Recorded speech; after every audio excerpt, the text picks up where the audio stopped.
नमस्कार, मैं हूं खान। दिन भर की खबरों में सबसे पहले नजर डालते हैं आज के मुख्य समाचारों पर।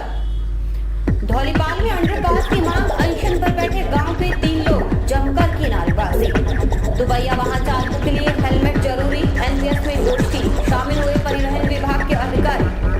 पुलिस का ऑपरेशन गरिमा 8 मजनू को पकड़ा। अमर शहीद हिंदू कॉलोनी का शहीदी दिवस जिले भर में श्रद्धापूर्वक मनाया। अब समाचार विस्तार से। धौलीपाल स्टेशन पर अंडरपास की मांग को लेकर ग्रामीणों का धरना जारी है। इस बीच गांव के 3 लोगों ने धरना स्थल पर मंगलवार से अनशन शुरू कर दिया, साथ ही आंदोलन तेज करने की चेतावनी दी है। धरना स्थल पर ग्रामीणों का जोश देखते ही बन रहा था। गांव धौलीपाल के लोगों ने आखिरकार आंदोलन तेज कर दिया। धरना स्थल पर गांव के 2 दर्जन लोग 12वें दिन धरने पर बैठे तो 3 ग्रामीणों ने अनशन शुरू कर दिया। इनमें गांव के गाजीराम माली, देवीलाल मून और राजाराम शामिल हैं। भारतीय किसान सभा के जिला संयुक्त सचिव कुलविंदर ढिल्लों के मुताबिक जब 20 एमजेडी व 20 एमएमके के काश्तकार पिछले काफी अरसे से आंदोलनरत हैं, लेकिन कोई सुनवाई नहीं हो रही। मांग है कि अंडरपास बने और जयपुर कोटा एक्सप्रेस ट्रेन का ठहराव सुनिश्चित हो। ढिल्लों ने कहा कि अंडरपास न होने से किसानों को काफी परेशानी हो रही है। 10 जनवरी से लोग धरने पर बैठे हैं, लेकिन प्रशासन कोई सुनवाई नहीं कर रहा। ऐसे में उनके सामने आंदोलन तेज करने के अलावा कोई चारा नहीं है। ग्रामीणों ने धरना स्थल पर प्रशासन और रेलवे अधिकारियों के खिलाफ जमकर नारे लगाए।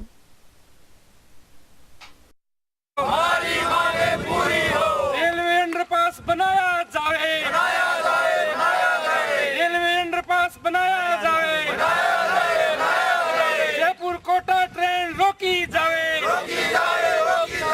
जयपुर कोटा ट्रेन रोकी जाए, जिला प्रशासन मुर्दाबाद, जिला प्रशासन तुम होश में आओ, जिला प्रशासन मुर्दाबाद, रेलवे विभाग मुर्दाबाद।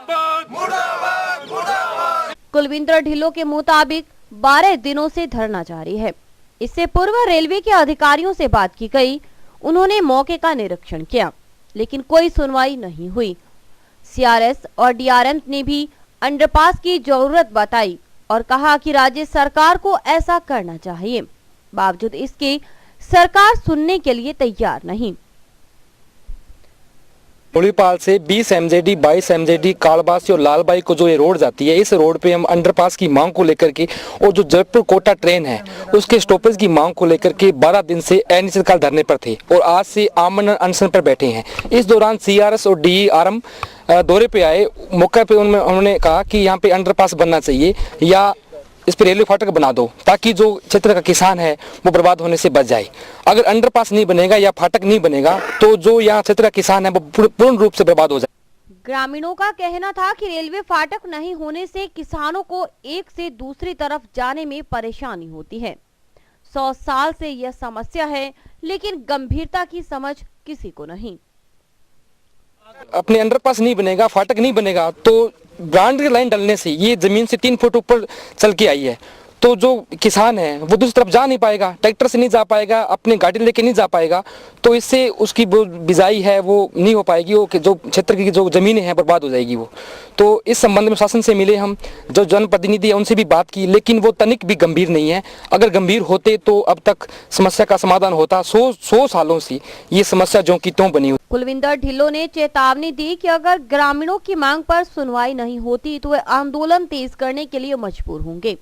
इसमें चक्का जाम, श्री गंगानगर कोटा एक्सप्रेस रोकने जैसे कदम भी उठाए जा सकते हैं। अगर इससे समाधान नहीं होता तो हम भूखताल पे बैठे हैं और आगे चक्का जाम भी करेंगे, और चक्का जाम समाधान नहीं हुआ तो जब ट्रेन चलेगी तो हम उस ट्रेन को भी रोकेंगे, आर पार की लड़ाई लड़ेंगे। हम कतई बर्दाश्त नहीं करेंगे कि यहाँ पे अंडरपास न बने। दूसरी तरफ किसान रामकुमार ने कहा कि 4 साल से यह समस्या को लेकर अफसरों से मिन्नतें निकाल रहे हैं, लेकिन लगता है कोई सुनने के लिए तैयार नहीं। रेलवे ने गेंद राज्य सरकार के पाले में डाल दिया है। रेलवे क्रॉस करना पड़ता है मेन सड़क से जुड़ने के लिए। तो 20 MJD गांव, बुगलावाली गांव और इधर काड़वाशिया गांव के पास और कोई रास्ता नहीं है मेन सड़क से जुड़ने के लिए, जो अबोर हनुमानगढ़ टू अबोर रोड जाती है।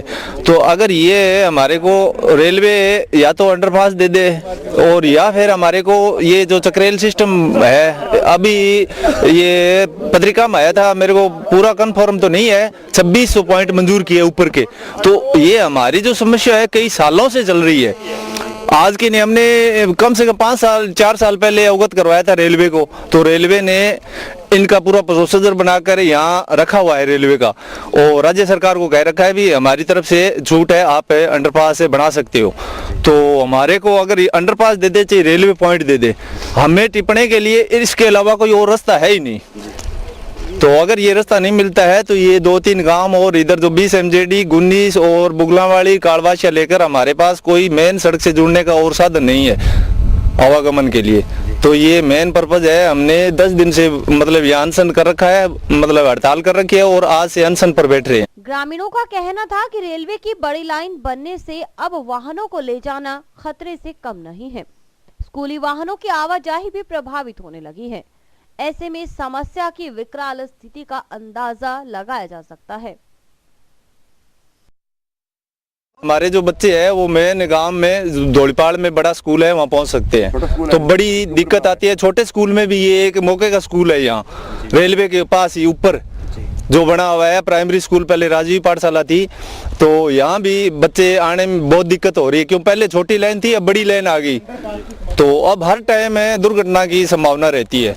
तो अगर यहाँ हमारे को क्रॉसिंग का कोई मतलब प्रोसीजर नहीं मिलता है तो किसी रूप में हम यहाँ से हटने वाले नहीं है धरने से, चाहे हमें इसके आगे कुछ भी करना पड़े। दुपहिया वाहन चालकों के लिए अब हेलमेट जरूरी किया जा रहा है। परिवहन विभाग और यातायात पुलिस के संयुक्त तत्वावधान में NPS में आयोजित गोष्ठी में यह बात सामने आई।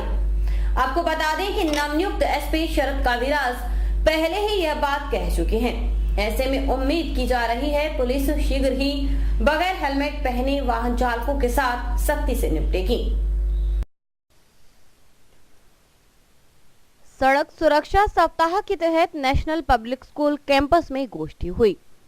परिवहन विभाग और यातायात पुलिस के संयुक्त तत्वावधान में हुए कार्यक्रम में परिवहन निरीक्षक हेतराम सिला ने विद्यार्थियों को यातायात नियमों की बारीकी से जानकारी दी।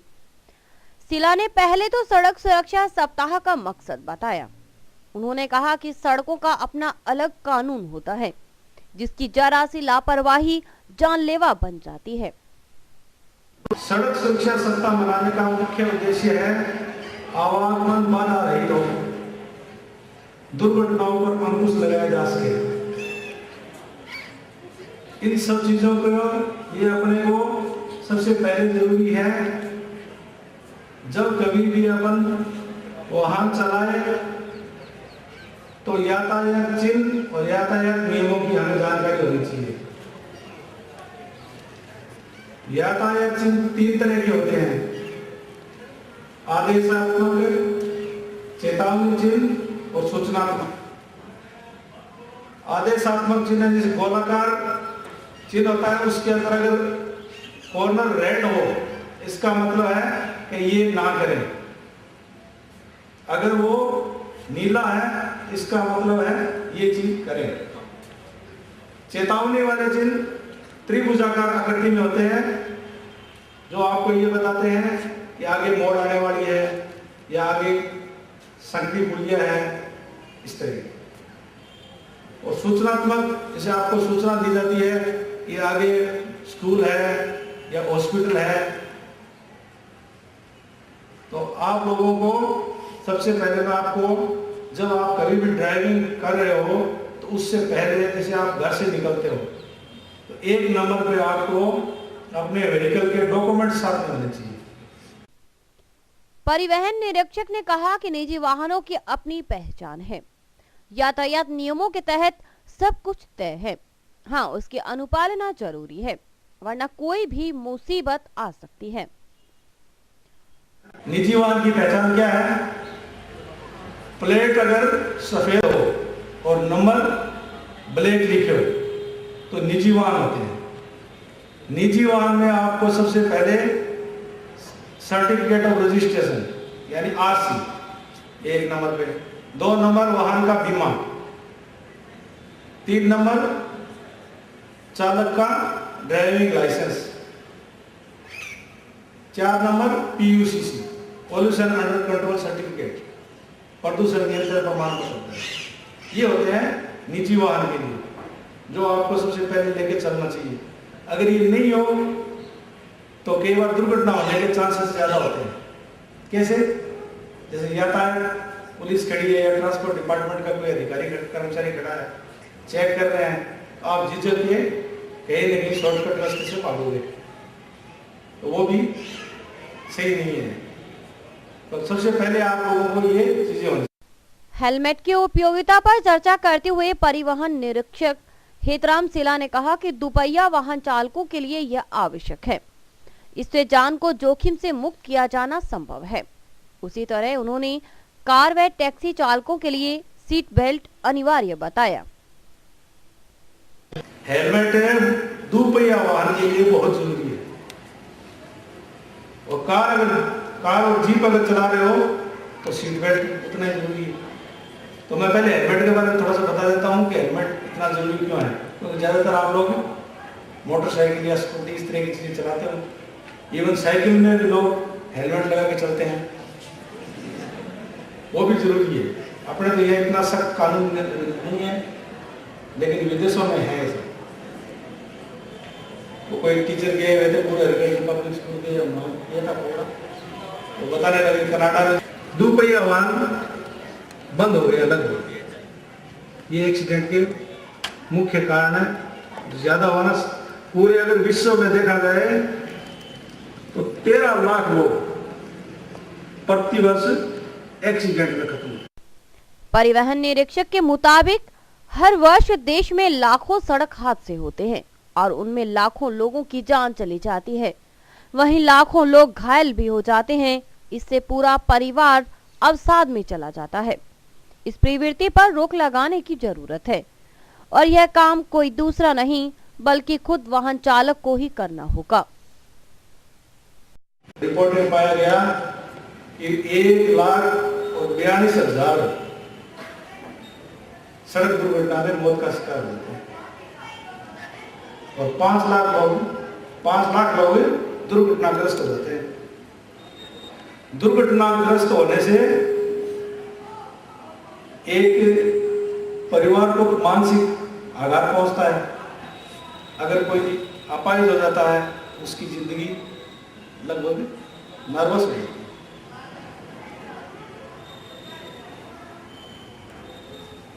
इसलिए हेलमेट अगर पहना हुआ हो तो 99%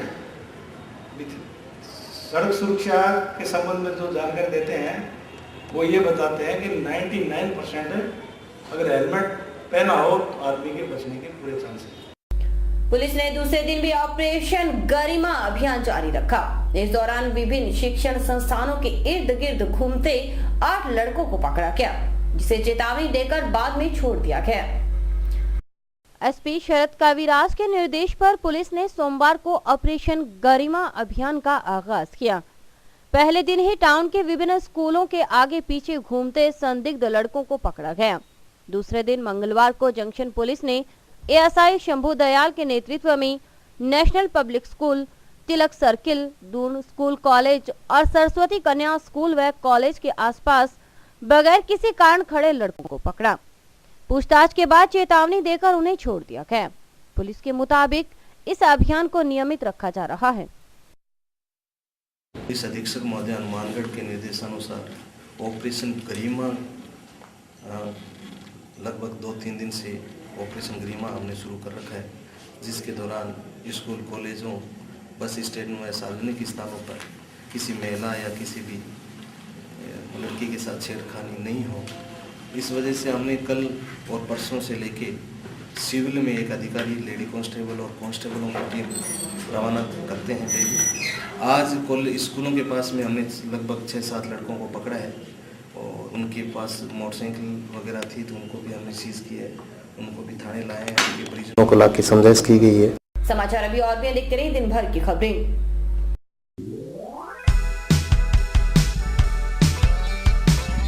मीत कलेक्शन, एक complete gents wear showroom.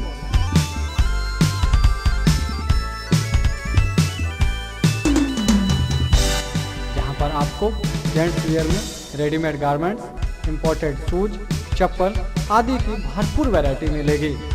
Variety ऐसी जो आपको देखते ही मन भा जाए, रेट ऐसे जो आपको पसंद आ जाए। यदि आप कम कीमत में अच्छी वैरायटी खरीदना चाहते हैं तो तुरंत संपर्क करें। हमारा पता है मीत कलेक्शन, खोसा कॉम्प्लेक्स, नज़दीक श्री राम मार्केट, हनुमानगढ़ जंक्शन।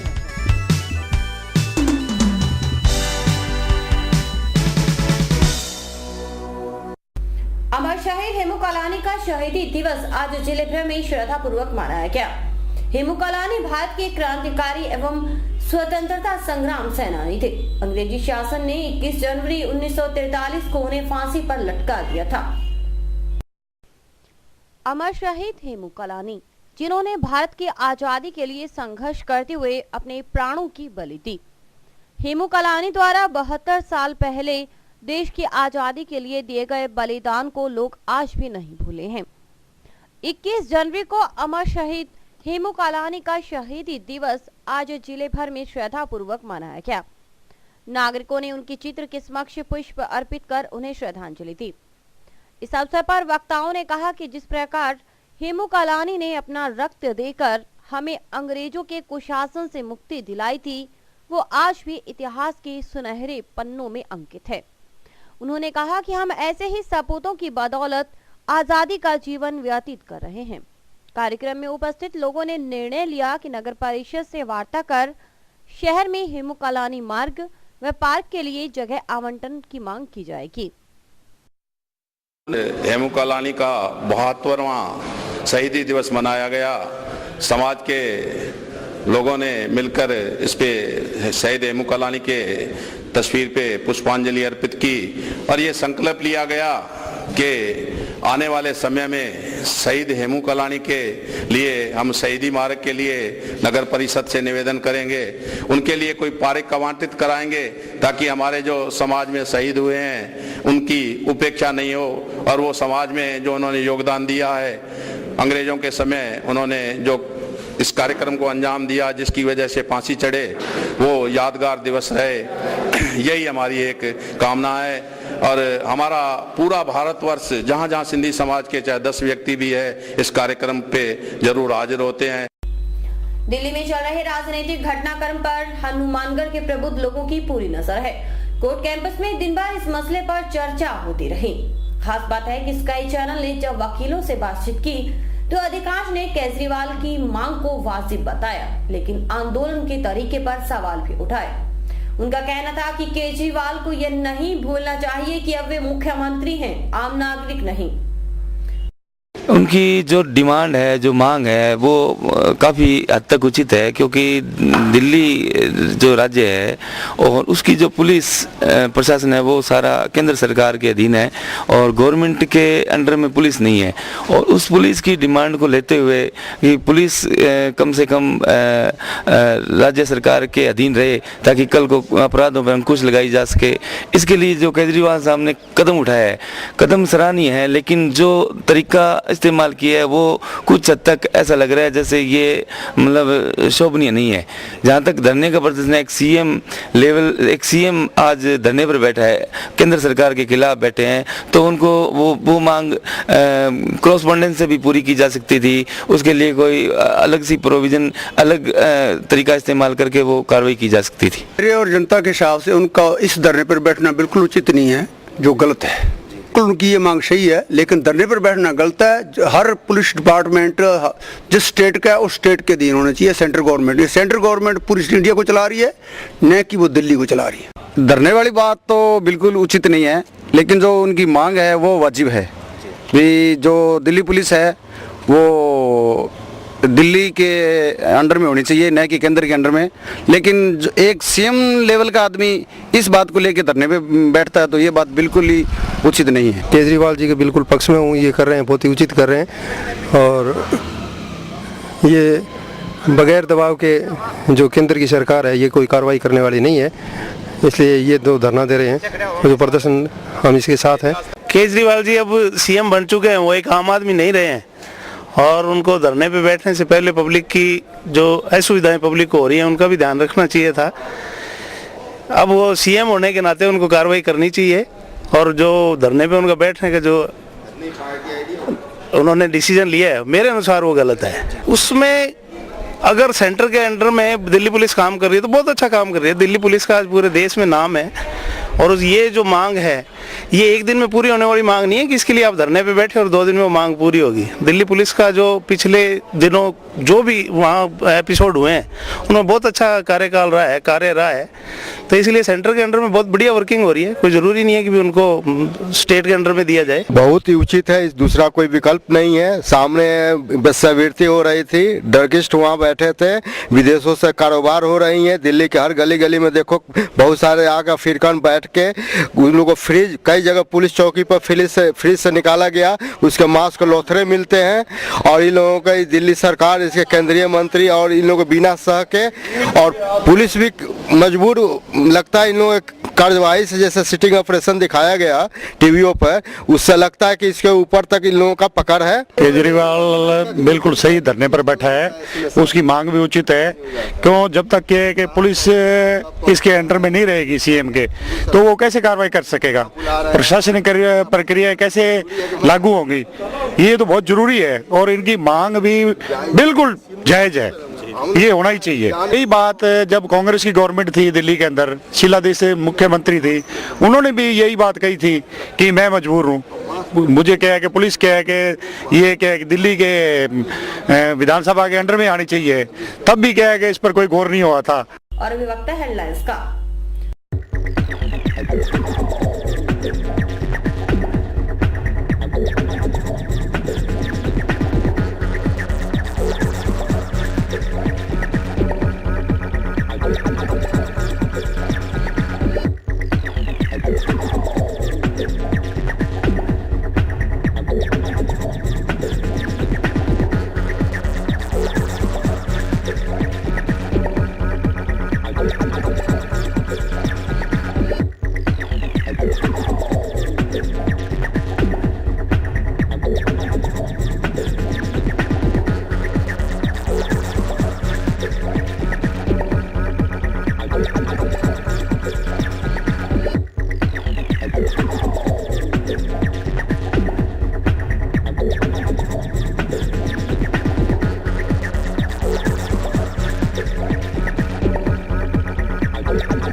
स्थित राजकीय बालिका उच्च प्राथमिक विद्यालय में आज 2 दिवसीय खेलकूद प्रतियोगिता का समापन हुआ। प्रतियोगिता में जिले भर से करीब 142 प्रतिभागियों ने भाग लिया। इसमें गोला फेंक, बैडमिंटन, टेबल टेनिस और दौड़ आदि प्रतियोगिताएं करवाई गयी। राजकीय बालिका उच्च प्राथमिक विद्यालय में आयोजित जिला स्तरीय महिला शिक्षक खेलकूद प्रतियोगिता में प्रतिभागियों ने बड़े उत्साह से भाग लेकर अपनी प्रतिभा का परिचय दिया। मंगलवार को 2 दिवसीय इस प्रतियोगिता के समापन अवसर पर महिला शिक्षकों ने विभिन्न खेल गतिविधियों में तो भाग लिया ही, साथ ही सांस्कृतिक प्रस्तुतियों में भी अपनी कला दिखाई। सभी महिला प्रतिभागियों ने पंजाबी गीतों व बोलियों पर खूब धमाल किया।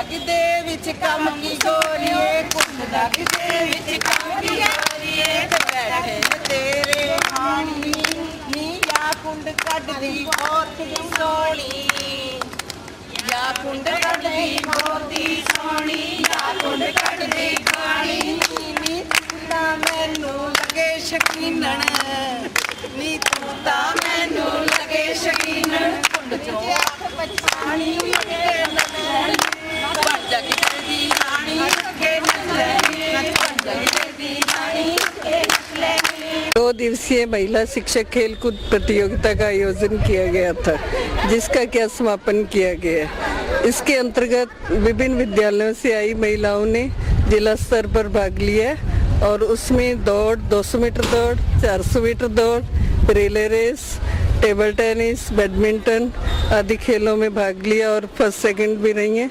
विजेता आगे जोधपुर में जाएंगे। मौसम में लुका छिपी का खेल आज फिर जारी रहा। थोड़ी देर के लिए धूप और फिर शुरू हुआ सर्द हवाओं का दौर, जिससे ठंड का असर पूरे परवान पर रहा। ठंड से ठिठुरे लोग गर्म कपड़ों में लिपटे नजर आए। ठंड का असर लगातार जारी है। सर्द हवाओं ने ठिठुरन को इस कदर बढ़ा दिया कि लोग घरों में दुबके रहने के लिए मजबूर रहे।